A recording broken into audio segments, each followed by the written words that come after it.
लड़िए। आप तानाशाही सरकार के खिलाफ आप अपनी जंग जारी रखिए। बस आप शिक्षा की चिंता मत करिए, शिक्षा के लिए हम लोग यहाँ बैठे हैं, आपके बच्चों को शिक्षा हम दें। निर्देश जी, हम अक्सर एक महान पुरुष की कुछ पंक्तियां सुनते हैं कि एशन विद्या न तपो न दानम। क्या करने आए थे फिर? ट्रंप के चुनाव प्रचार में हमारे प्रधानमंत्री जी क्यों गए थे? हाथी लाने के लिए, क्यों वोट मांगने गए थे? या कोई कीटनाशक दवाई छिड़क डाली है भारत के ऊपर, जो सारे कीड़े बिलबिला करके इधर उधर भाग रहे थे इस पाठशाला के तंबू को गड़वाने के लिए? इस आंदोलन के सभी भाइयों ने सहयोग दिया, किसी ने पन्नी दी है, किसी ने बांस दिया है, किसी ने अभी तो हम लोग प्रस्तावना के जो शब्द हैं उन शब्दों के अंदर की सारी व्याख्यान समझा रहे हैं लोगों को कि हर शब्द का एक मतलब है और हर शब्द के पीछे।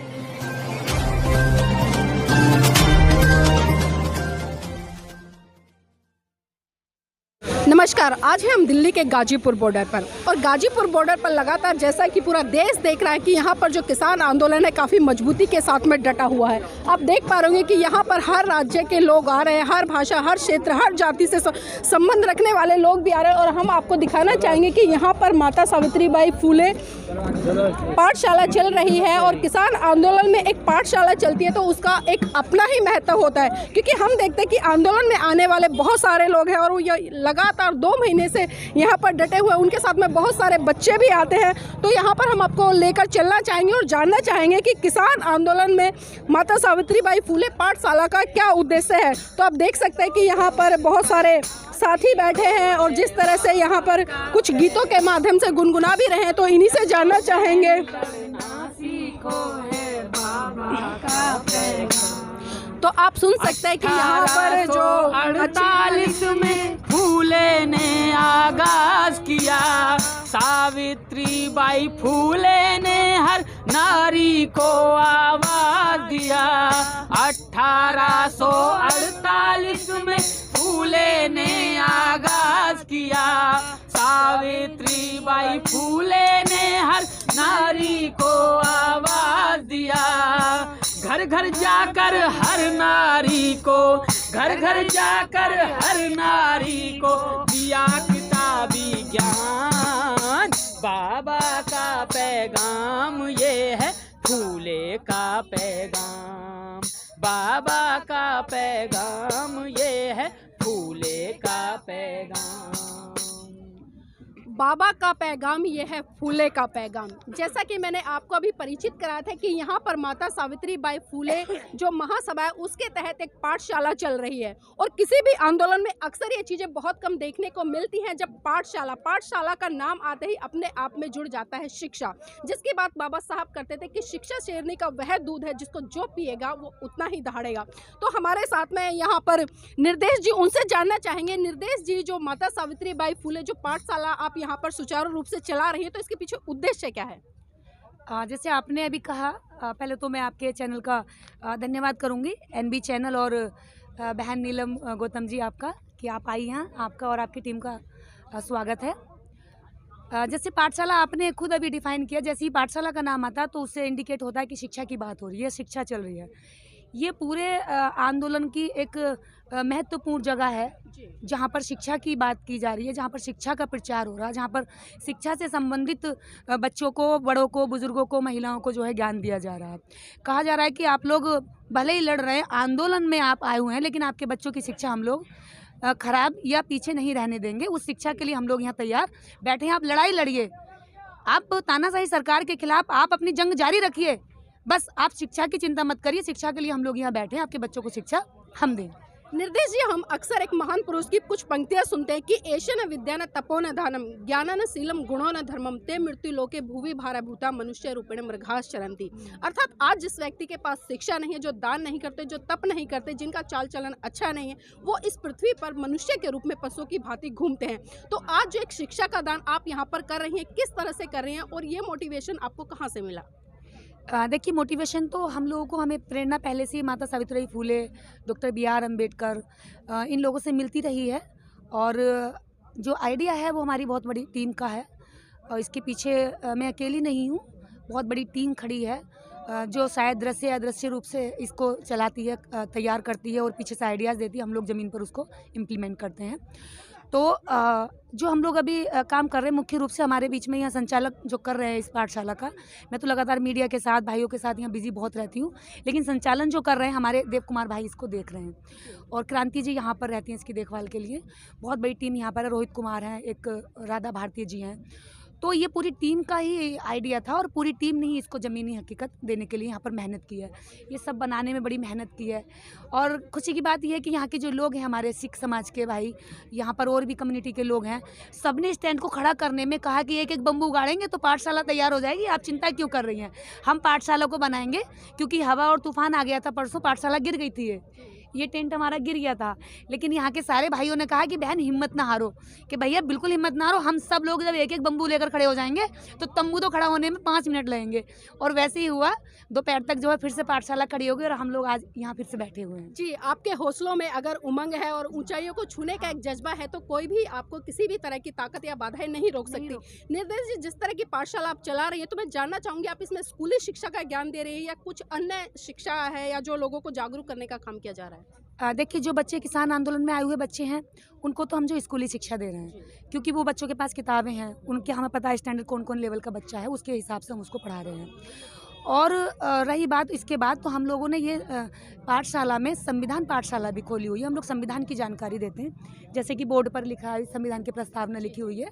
आज कल की क्लास थी ये हमारी और आज शाम को रहेगी, शाम को क्लास होती है यहाँ पर, यहाँ लेक्चर होता है संविधान पर। अभी तो हम लोग प्रस्तावना के जो शब्द हैं उन शब्दों के अंदर की सारी व्याख्यान समझा रहे हैं लोगों को, क्योंकि हर शब्द का एक मतलब है और हर शब्द के पीछे एक पूरी किताब लिखी जा सकती है, तो उसको हम लोग समझाने का प्रयास कर रहे हैं। यहाँ पर बच्चों के साथ साथ बड़ों को, महिलाओं को जो है संवैधानिक जानकारी दी जा रही है।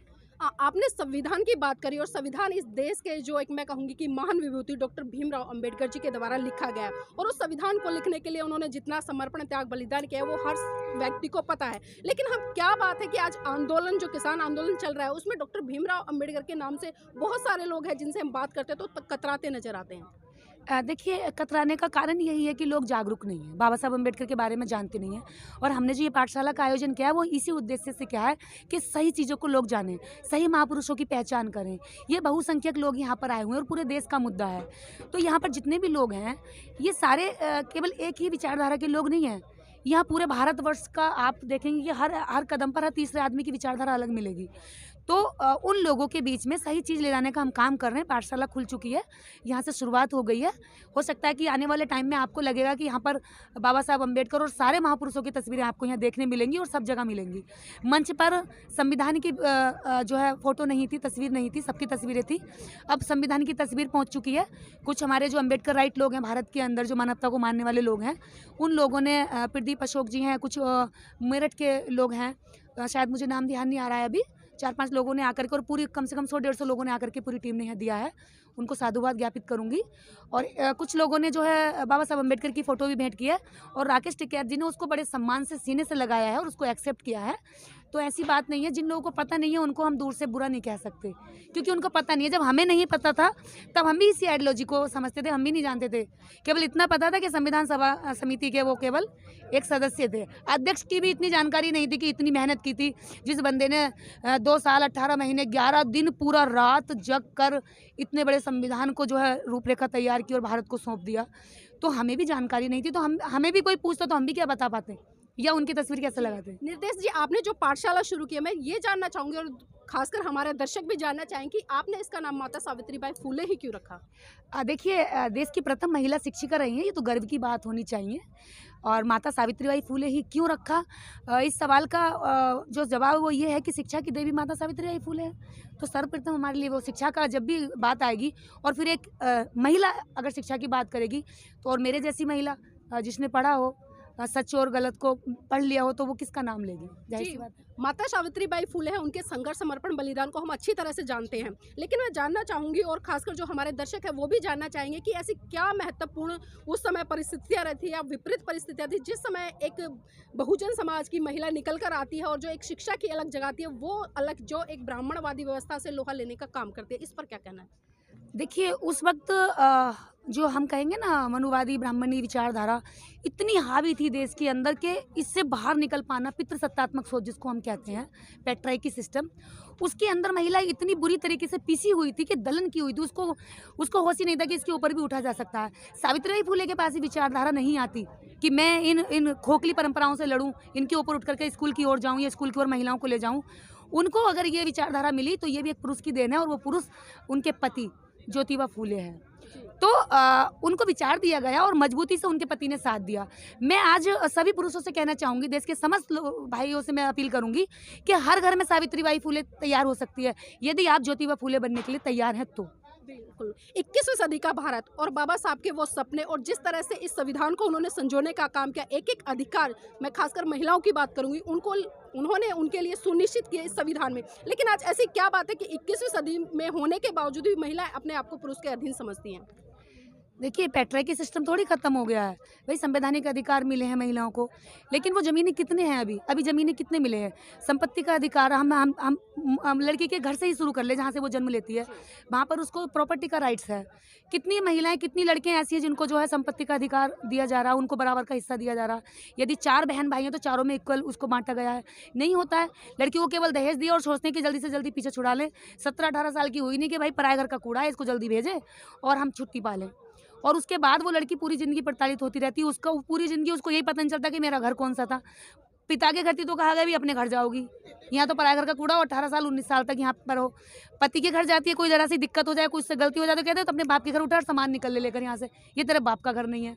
तो अभी तक अगर जो बाबा साहब अम्बेडकर के हिंदू कोड बिल में महिलाओं को विशेष अधिकार थे, यदि वो इम्प्लीमेंट हो जाते ज़मीन पर, तो हो सकता था कि आज महिलाएं पुरुषों के अधीन ना मानती अपने आप को। मैं नहीं मानती, आप नहीं मानती, क्योंकि आप आर्थिक रूप से आज़ाद हैं, स्वतंत्र हैं, आपके पास अर्थ है, तो आप अपने खाने का इंतज़ाम खुद कर सकती हैं, अपने लिए छत इंतज़ाम कर सकती हैं, तो आप किसी के अधीन नहीं रहेंगी। तो महिलाएं आज भी जितनी भी देश की संपत्ति है, ज़मीन की अगर हम बात करें, एग्रीकल्चरल लैंड की बात करें, तो 2% लैंड भी जो है महिलाओं के नाम पर नहीं है। जी, बाबा साहब अक्सर एक बात कहा करते थे कि मैं किसी भी समाज की उन्नति इस बात से आंकता हूँ अगर उस समाज की महिलाएं जागरूक है। तो आपने बात करी यहाँ पर कि आप जो शिक्षा है उसको देने का काम कर रही है, और खासकर आपने संविधान की बात करी कि यहाँ पर संविधान पढ़ाया जाता है। तो मैं आपसे ये जानना चाहती हूँ कि यहाँ पर कौन कौन आते हैं? देखिए यहाँ पर संविधान को मानने वाले लोग आते हैं, दिन भर 100 से 150, 200, 250 लोग यहाँ पर पहुँचते हैं। सुबह 11 से रात के 11 बजे तक यहाँ पर लोगों का आना जाना रहता है, और हमें शिक्षकों की भी कमी नहीं है। बहुत सारे जागरूक लोग आते हैं, हमसे कहते हैं कि हम लेक्चर देना चाहते हैं, आपकी क्लास में फ्री सेवा देना चाहते हैं।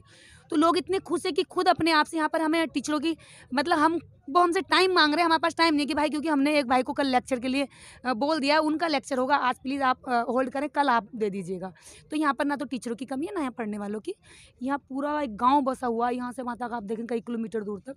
किसान आंदोलन में इस तरह की पाठशालाएं कितनी सफलता की तरफ लेकर जा सकती हैं इस आंदोलन को?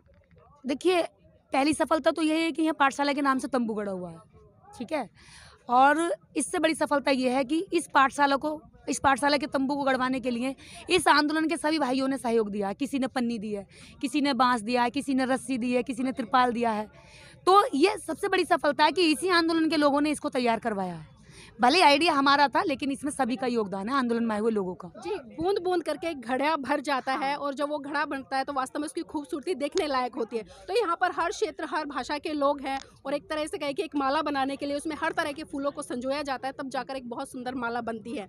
और जो शिक्षा की अलख आपने यहाँ पर जगाई है, वास्तव में आप साधुवाद के पात्र हैं। हम मंगल कामनाएं करते हैं कि इसी तरह से आप इस पाठशाला को लगातार बढ़ाते रहे। लेकिन निर्देश जी, जो आंदोलन चल रहा है, किसान आंदोलन चल रहा है, इतने दिन हो गए हैं और सरकार की तरफ से अभी वही रुख अपनाया जा रहा है जो पहले था, तो इसको किस तरह से देख रहे हैं? देखिए सरकार अपनी गलत नीतियों पर रही है, और आंदोलनकारी हक अधिकार की लड़ाई में डटे हुए हैं। यहाँ कोई दिक्कत नहीं है, यहाँ सब लोग रह रहे हैं। रही बात कब होगा, उसके लिए हम लोग भी तैयार हैं। सर्दियों में हमारा टाइम यहाँ कट गया, गर्मी आएगी तो यहाँ लेंटर पड़ जाएंगे, ठीक है, यहाँ छतें होंगी, यहाँ पंखे होंगे। जब अगली बार आप आएंगी गर्मियों में लगता है, तो हो सकता है यहाँ का ये रवैया चेंज होगा, यहाँ के नक्शा कुछ और होगा, यहाँ झोंपड़ी झुग्गी नहीं होगी, ये किसान गांव के नाम से स्थापित हो चुका होगा। कोई बात नहीं, नहीं करिए, ये कमर कस के बैठे हुए सब लोग। निर्देश जी, अभी जो विदेशी कुछ महिलाएं हैं, सेलिब्रिटी हैं, उन्होंने ट्वीट किया था और उस ट्वीट को लेकर काफी बवाल मचा है। कंगना रनौत का भी स्टेटमेंट आया है, अजय देवगन का भी आया, अक्षय कुमार का भी आया, सचिन तेंदुलकर का भी आया। तो क्या बात है, आज जो लोग इस देश का अन्न खाते हैं, लेकिन जब इस देश के अन्नदाताओं पर गाज गिरती है तो वो कहीं ना कहीं उस सरकार के समर्थन में खड़े नजर आते हैं, जो सरकार इन किसान भाइयों को रोडों पर लेकर आई है। अच्छा, पहली बात तो ये है कि उन्होंने वहाँ बैठकर एक अपने ट्विटर हैंडल से एक ट्वीट किया है, या कोई कीटनाशक दवाई छिड़क डाली है भारत के ऊपर, जो सारे कीड़े बिलबिला करके इधर उधर भाग रहे हैं, तिल मिला रहे हैं। भाई ट्वीट किया है उन्होंने, उन्हें लग रहा है कि मानवता की लड़ाई है। 7 समंदर पार बैठे हुए लोगों को ये दिखाई दे रहा है कि ये लोग सर्दी में यहाँ ठिठुर रहे हैं, ये लोग बच्चे छोड़ करके यहाँ पड़े हैं, महिलाएं बच्चों के साथ में यहाँ पड़ी हैं, लंगर में बैठी हैं, सेवा दे रही हैं। और इतनी सर्दी में जब रात को यहाँ रहती है तो ये आर पार निकलती है सारी हवा यहाँ से। जो महिलाएं बुजुर्ग हैं उनके हाथ पैरों में दर्द शुरू हो गया, उनकी कमर में दर्द शुरू हो गया, क्योंकि सर्दी इतना झेल नहीं पा रही है। उन लोगों को वहाँ बैठे दर्द दिखाई दे गया।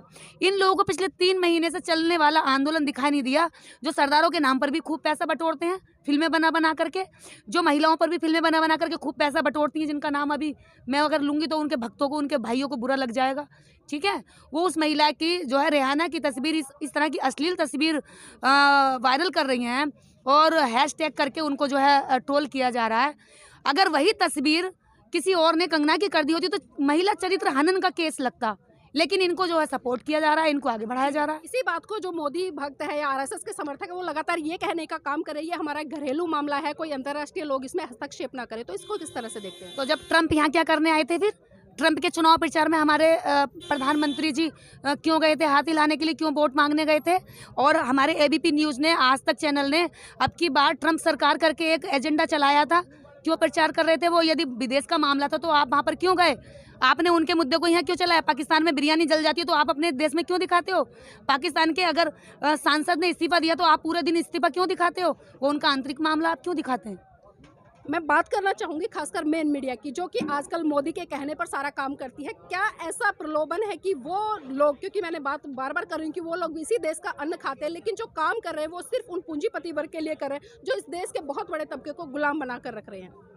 ये पूंजीपतियों के यहाँ पर पालतू कुत्ते बन चुके हैं, ठीक है। कहते हैं ना, जितना जितना फेंकते हैं इतना इतना बोलते हैं ये लोग। और इन्होंने अपना जमीर बेच दिया। अब इनके जमीर ने जो है आत्महत्या कर ली है। अगर थोड़ा भी बचा होता तो आज तक ये लोग, अगर ये सपोर्ट ना करते तो कम से कम बदनाम तो ना करते। यहाँ पर इनको बैठे हुए लोगों की पीड़ाएं, दर्द नहीं दिख रहा है। इनको खालिस्तानी, पाकिस्तानी, आतंकवादी, माओवादी और नक्सलाइट ना जाने किन किन शब्दों से नवाजा जा रहा है, जबकि ये लोग इस देश के अंदर हैं। इनके चैनल को यदि टीआरपी मिल रही है तो आम जनता से मिल रही है, ना कि उन 4 लोगों के टीवी देखने से।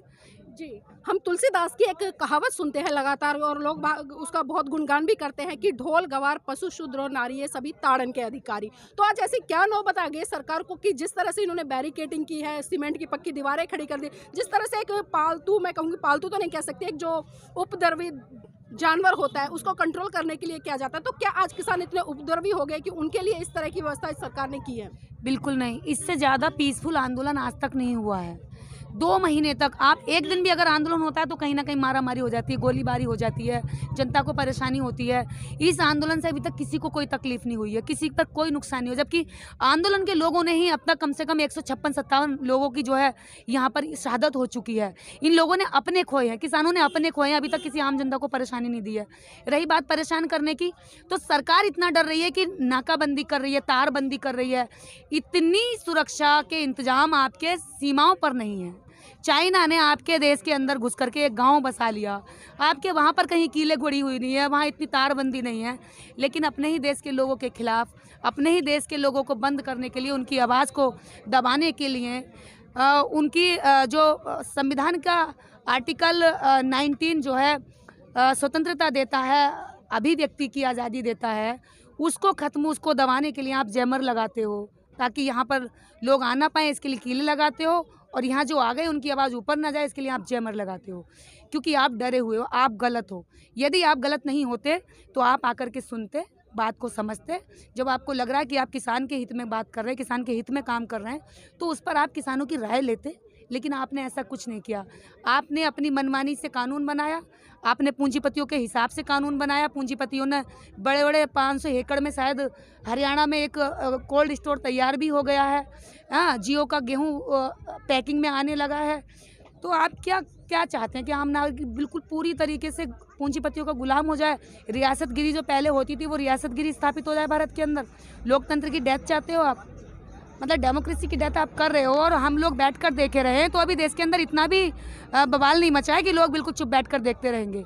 सड़कों पर आ रहे हैं लोग। निर्देश जी, माता सावित्रीबाई फुले पाठशाला कब तक चलती रहेगी इस आंदोलन में, ये जानना चाहती हूँ आपसे। जब तक आंदोलन रहेगा, हमारा प्रयास रहेगा और सब लोगों का सहयोग रहेगा। तो ये पाठशाला जब तक आंदोलन जारी रहेगा तब तक ये जारी रखने की कोशिश की जाएगी। जी, बहुत बहुत धन्यवाद। तो ये थी हमारे साथ में दीदी निर्देश जी, जिन्होंने यहाँ पर माता सावित्रीबाई फुले पाठशाला का आयोजन बड़े सुंदर तरीके से किया गया है और इन्होंने बताया कि यहाँ पर जो बच्चे घूमते रहते हैं उनको शिक्षा देने का काम किया जाता है। उसी के साथ साथ यहाँ पर शाम को जो संविधान है उसका लेक्चर होता है और ये बहुत अच्छा प्रयास है इन लोगों का, क्योंकि जिस व्यक्ति ने इस देश का संविधान पढ़ लिया वो बड़ी ही दबंगाई के साथ में इस भारत सरकार के सामने अपने सवालों को खड़ा कर सकता है, अपने हक अधिकारों की लड़ाई लड़ सकता है और हम इनके लिए मंगल कामनाएं करेंगे कि इसी तरह से इस नेक काम में लगी रहें।